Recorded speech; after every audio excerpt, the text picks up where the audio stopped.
Is it worth to upgrade from the kit lens to the 18-105? Let's find out.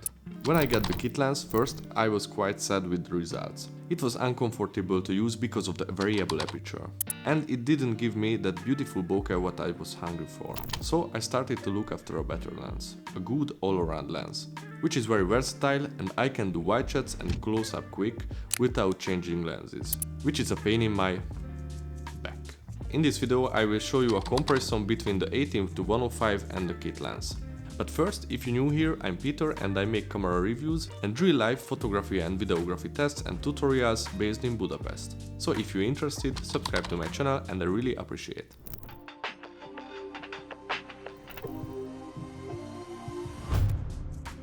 The kit lens is very underrated.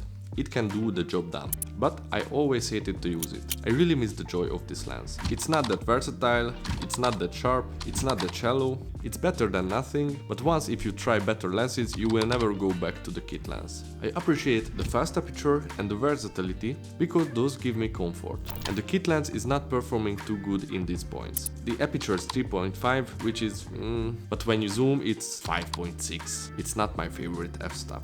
And it's so annoying to adjust every time when I want to make a close-up.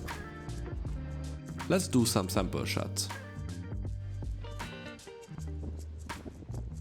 But here is the 18-105 f4 constant aperture OSS lens.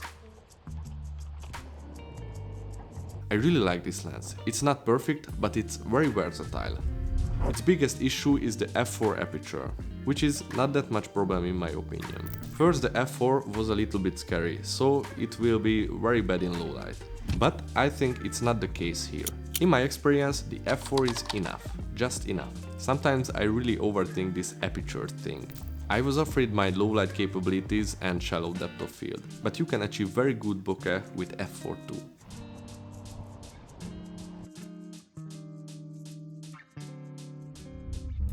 You can see how much more reach 18-105 has over the kit lens. Now you can see how 50mm look in the kit lens compared to the 105mm on the 18-105. It's night and day. You can imagine how useful it is in real situations. You can easily isolate your subject to pull the viewer's attention. This is a good example. I saw a ship far away and I could make a B-roll from it. This is crazy good reach. Anyway, sorry for the shakiness, I forgot to lock my tripod and the wind was heavy. I really like the compression of the 105mm. You can see here again how good the Sony 18-105 is.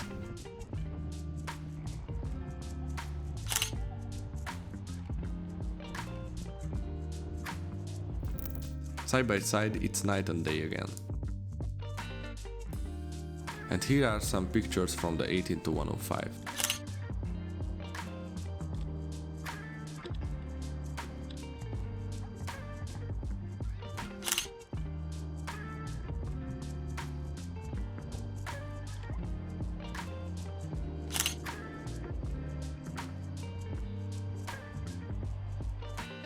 This is so great, especially for travel filmmaking.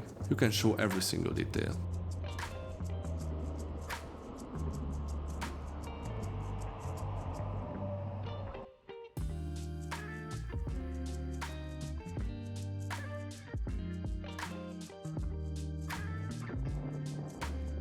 And the OSS can help a lot to keep the camera steady.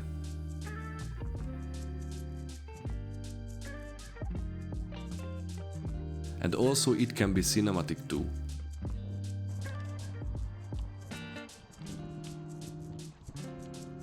Let's shoot with the kit lens too.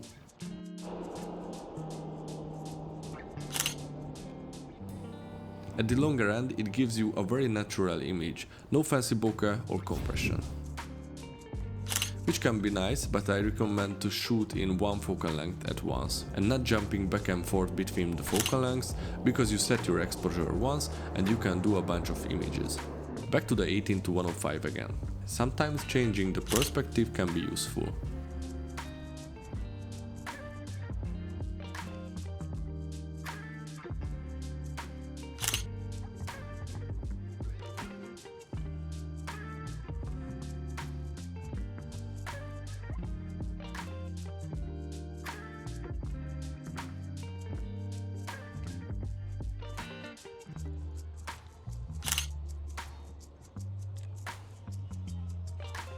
I cannot achieve this kind of compression and details from far away with the kit lens, and that's why I love using 18-105 for filmmaking. Sometimes it feels like a sniper.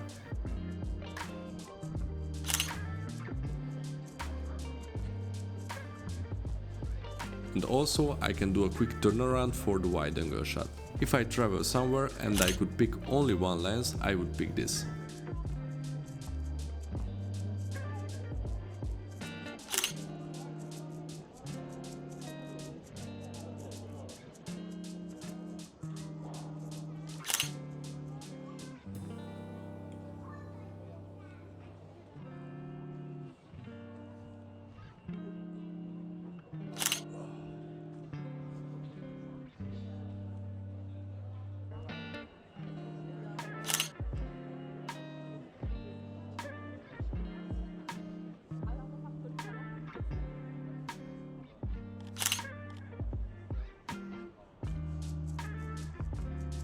And also I share you a good tip in street photography. If you don't want to be bother others with your photography, just wait until they go into your frame and it doesn't look like you try to make an image from them.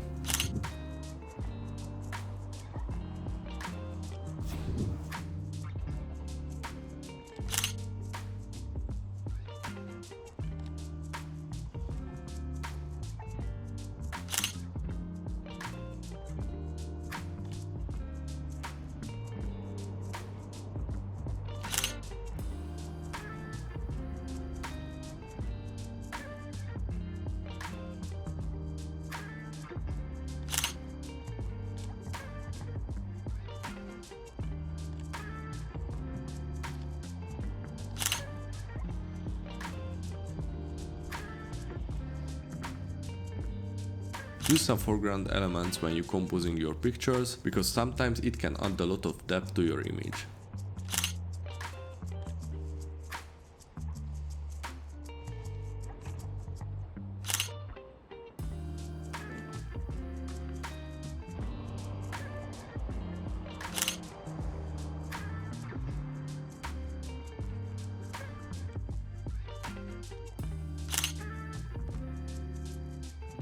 And if you want to vlog with the 18-105, you can do it. It's a little bit tight, but you can live with it, especially if you have long arms like me.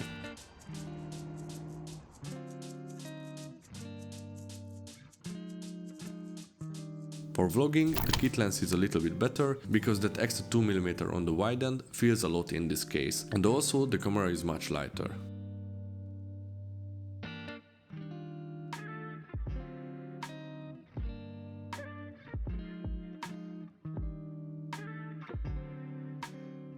Here I show you how versatile it is. If you see something on the other side, you can just zoom there. And now you can see how far I am now.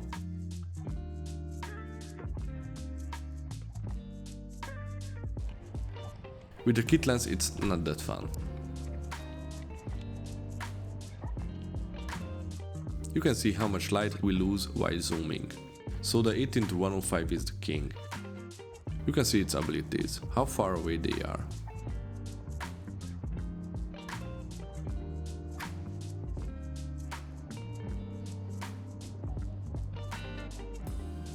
If you want to achieve the best look, many times you need to zoom with your foot if the lens doesn't have enough range. But you can see I can zoom in here with my legs. If my lens does not have such a zoom range, I couldn't take it.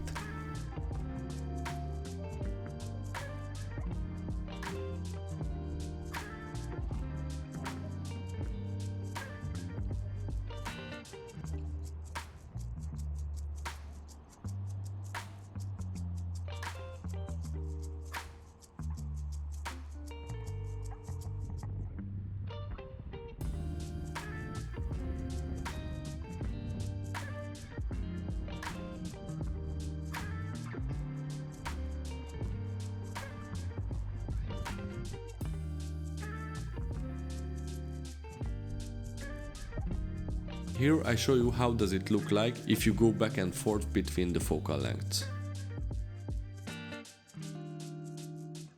And if you need a close-up, you just zoom there and you can get nice bokeh too. With the kit lens you start wider, but the range is very limited.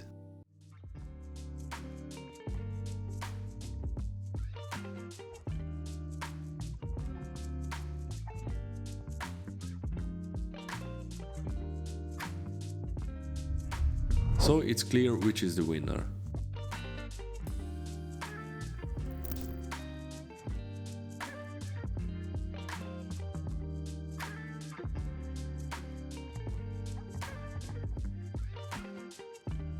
Between the two, at the wide end, it's harder to see the differences.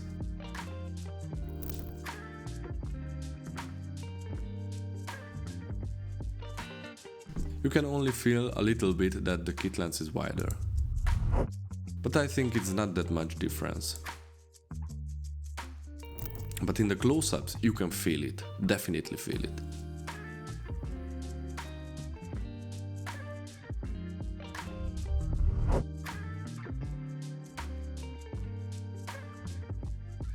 And nowadays Sony cameras have very good low light capabilities, so you can crank up the ISO and the image still okay. Because of the good ISO performances and Lightroom AI noise reduction. Here you can see it's so underexposed, but you can correct it in post.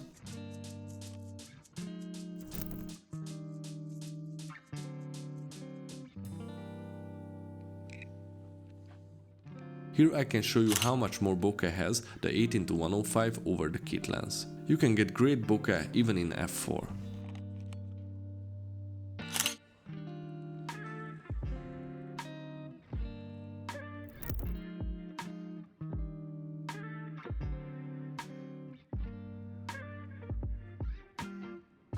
You can see it's blue hour now and the sun will set soon, but you can easily pull informations back from the darker areas in post.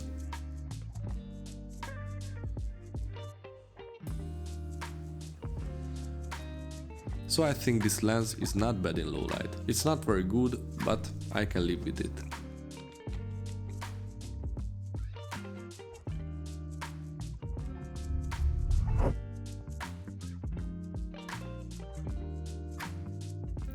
And least, let me show you how important is the optical stabilization. You can definitely see that micro jitters. And now I turn on the OSS and the shake's gone.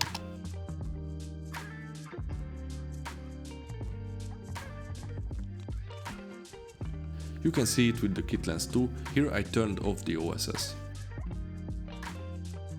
And turn on.